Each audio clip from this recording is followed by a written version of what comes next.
Well, I was raised in barbershop music, so I really don't know a life without barbershop music. My earliest memory of a quartet is the Western Continentals, actually.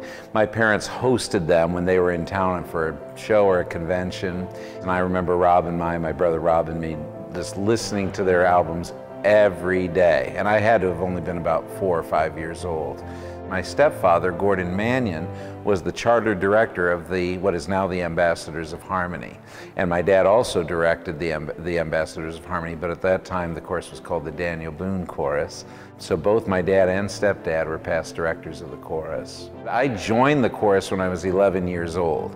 Now I started going to the meetings, again, when I was much younger than that, but it wasn't until 11 that I actually wrote a letter to the board of directors. At that time, they didn't really allow boys to join the chorus. I don't think the letter exists anymore, but I think in the letter it says, you know, I'll behave myself and be good and all of that and work really hard to learn my notes. And anyway, I think that the board really had to deliberate because they had to decide, do we want a kid in our chorus? Because at this time it was 1975, you know, it was kind of men's night out. The phone rang, I picked it up. It was Ron Gruters, who was president of the chorus at that time, and he still sings in the Ambassadors of Harmony.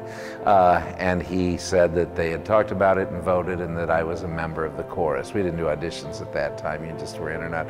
And I think I still count that as one of the greatest days of my entire life. I could tell right then and there that like this was something that I would do forever. It was an exciting time. And I remember just hanging up and just absolutely not being able to sleep that night. I was so excited.